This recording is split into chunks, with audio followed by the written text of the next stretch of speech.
अस्सलाम वालेकुम स्टूडेंट्स। आज हम डिस्कस करेंगे केमिस्ट्री 9। टॉपिक है हमारा स्टेट ऑफ मैटर। मैटर वो चीज होती है जिसके पास मैस हो और ऑक्यूपाई स्पेस। हर वो चीज जो मैस रखती है और जगह घेरती है वो मैटर कहलाती है।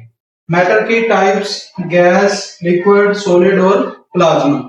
सबसे पहले हम गैस की बात करते हैं। गैस जो है ये मैटर की सबसे सादा तरीन हालत होती है, सिंपलेस्ट फॉर्म है। ठीक है जी, सिंपलेस्ट फॉर्म ऑफ मैटर। अगर आप गैसेस को देखें तो गैसेस आपको कुछ इस तरह से नजर आती हैं।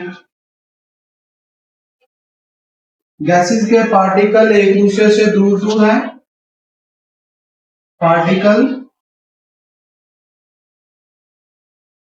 एक दूसरे से दूर दूर है और इनके पार्टिकल के दरमियान क्या चीज मौजूद है? Free space. पार्टिकल एक दूसरे से बहुत ज्यादा दूर है और इसीलिए इन दोनों पार्टिकल के दरमियान जो है वो खाली जगह मौजूद है। तो खाली जगह मौजूद होने से क्या होगा? इन खाली जगह मौजूद होने से एक पार्टिकल की दूसरे पार्टिकल के साथ जो फोर्स ऑफ अट्रैक्शन है, कशिश की कुव्वत है, वो क्या हो जाएगी? कमजोर हो जाएगी। तो पहला क्या हो गया? Weak force of attraction. Force of attraction, इसका दूसरा नाम क्या है? Inter molecular force. ठीक है जी। पार्टिकल एक दूसरे से दूर दूर है, खाली जगह मौजूद है। खाली जगह मौजूद होने की वजह से वीक फोर्स ऑफ अट्रैक्शन, कशिश की कुव्वत पार्टिकल के दरमियान, मॉलिक्यूल के दरमियान कम होगी और इंटर मॉलिक्यूलर फोर्सेस भी वीक होगी। दूसरी चीज क्या होगी? दूसरी चीज ये होगी कि पार्टिकल एक दूसरे से दूर दूर है, इंटर मॉलिक्यूलर फोर्सेस वीक हो गई हैं। तो इसके नतीजे में आप इसको क्या कर सकते हैं? कंप्रेस कर सकते हैं।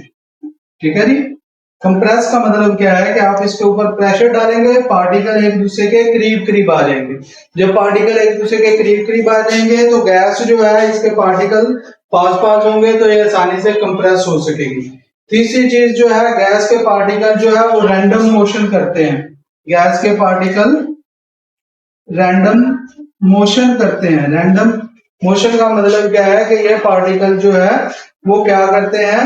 हर डायरेक्शन में मूव करते हैं, क्योंकि गैस के पार्टिकल के पास काइनेटिक एनर्जी होती है, इसलिए इनकी मूवमेंट जो है वो किसी भी सिमत में हो सकती है।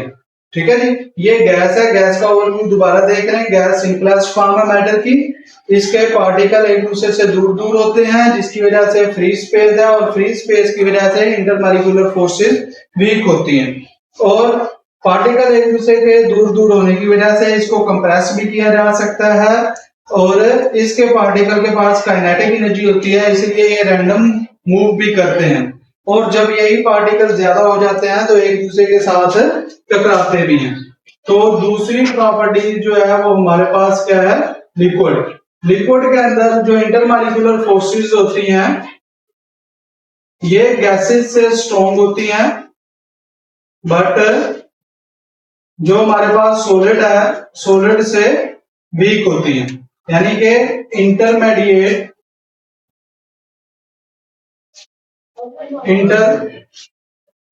मॉलिक्यूलर फोर्सेस, इसकी फोर्सेस जो है वो क्या होती हैं? इंटरमीडिएट होती हैं, गैसेस से स्ट्रॉन्ग और लिक्विड से, सॉलिड से वीक। ठीक है। इसीलिए इसकी जो शेप है वो स्पेसिफिक नहीं है, नॉट स्पेसिफिक, यानी कि मखसूस नहीं है। आप लिक्विड को जिस भी बर्तन में डालेंगे उसी तरह की इसकी शेप बन जाएगी। और जो इसका वॉल्यूम है वो क्या है? स्पेसिफिक है। यानी कि आपने 1 लीटर मिल्क लिया, आप उसको शॉपर में लें या जिस भी बर्तन में, वो 1 लीटर ही रहेगा। ये कंप्रेस भी किसी हद तक हो जाती है, ज्यादा नहीं होती। ठीक है। और तीसरी जो है वो आपके पास क्या है? सॉलिड। सॉलिड के पार्टिकल जो है वो क्या होते हैं? टाइटली पैक्ड होते हैं। क्या होते हैं? इस तरह से अरेंज होते हैं और टाइटली पैक्ड होते हैं। ये पार्टिकल जो है वो मूव नहीं करते। कौन सी मोशन करते हैं ये? Vibrational motion. वाइब्रेशनल का मतलब क्या है कि ये पार्टिकल अपनी जगह पे टू एंड फ्रो मोशन करेगा। ये यहाँ से ऐसे नहीं है कि ये एक जगह से दूसरी जगह जा सकता है। इसको बोलते हैं वाइब्रेशनल मोशन।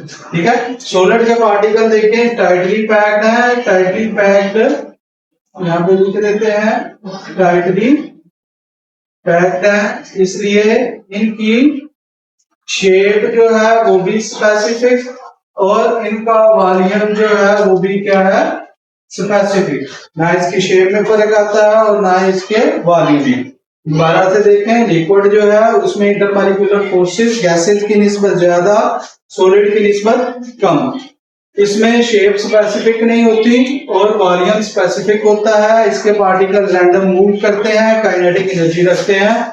सॉलिड जो है वो वाइब्रेशनल मोशन करता है, टाइटली पैक्ड होता है। इसकी शेप भी स्पेसिफिक है और वॉल्यूम भी स्पेसिफिक है।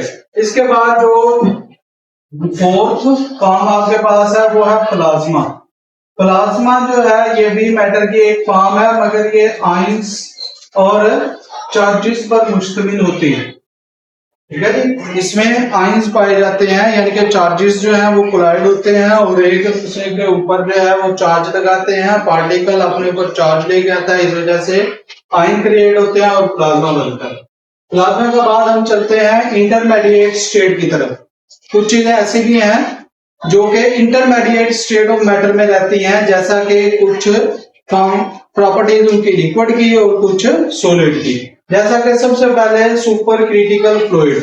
सुपर क्रिटिकल फ्लूइड जो है ये हाईली कंप्रेस स्टेट है, बहुत ज्यादा इसको कंप्रेस किया हुआ है, दबाया हुआ होता है और ये क्या करता है, दोनों प्रॉपर्टी शो करता है, गैस की भी और लिक्विड की भी। तो ये इंटरमीडिएट स्टेट है सुपर क्रिटिकल फ्लूइड। तो इंटरमेडिकल स्टेट में वो क्या करता है, गैस और लिक्विड दोनों की प्रॉपर्टीज को शो करता है। इसी तरह लिक्विड क्रिस्टल है जिसको हम एलसीडी बोलते हैं, लिक्विड क्रिस्टल डिस्प्ले। ये लिक्विड की और क्रिस्टलाइन सॉलिड इन दोनों चीजों की जो है वो इंटरमीडिएट स्टेट है। इसी तरह ग्रेफीन है, ये टू डायमेंशनल क्रिस्टल की जो है वो स्टेट है। ठीक है जी, तो दोबारा से देखें, सिंपल 1 मिनट में ओवरव्यू लेते हैं स्टेट ऑफ मैटर का। मैटर क्या होता है, जिसके पास मास हो, जगह घेरता हो, टाइप सॉलिड, लिक्विड, गैस और प्लाज्मा। गैस की बात करें, सबसे सादा हालत है, ये कंप्रेस हो सकती है, पार्टिकल रैंडम मोशन करते हैं, पार्टिकल के दरमियान जगह ज्यादा होती है, वीक इंटरमॉलिक्यूलर फोर्सेज होती हैं, ना स्पेसिफिक शेप है ना स्पेसिफिक वॉल्यूम है। लिक्विड की बात करें, इंटरमॉलिक्यूलर फोर्सेज होती हैं जो कि इंटरमीडिएट होती हैं, गैसेस से ज्यादा, सॉलिड से कम। शेप मखसूस नहीं है, वॉल्यूम मखसूस है। सॉलिड पार्टिकल वाइब्रेशनल मोशन करते हैं, टाइटली पैक्ड होते हैं, शेप और वॉल्यूम दोनों चीजें मखसूस हैं। इंटरमीडिएट स्टेट में आपको 3 एग्जांपल मिलती हैं। सुपर क्रिटिकल फ्लूइड जो गैस और लिक्विड की इंटरमीडिएट स्टेट है, लिक्विड क्रिस्टल ये लिक्विड और क्रिस्टलाइन सॉलिड की, और ग्राफीन जो है ये 2 डायमेंशनल क्रिस्टल की जो है वो एक स्टेट है जी। शुक्रिया, थैंक यू।